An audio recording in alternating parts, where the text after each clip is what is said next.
O dabar pažiūrėkime nuo Dievo į žmogų, į mus.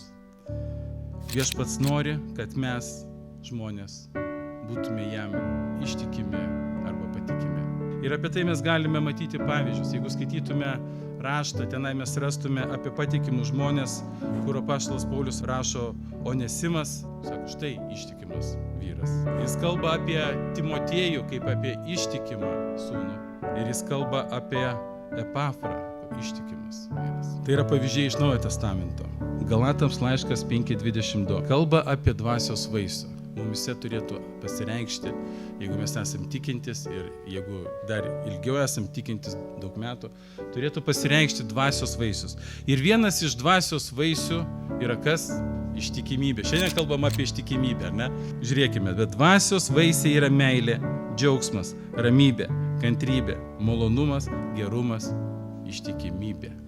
Jeigu mus galėtų įvardinti šalia esantis ir pasakyti, ar tu esi ištikimas ar neištikimas, tai galime pasižiūrėti. Jeigu pasakys, kad tu nelabai patikimas žmogus esi, tai vadinasi, tavo dvasios vaisius dar yra labai mažas arba jo nėra.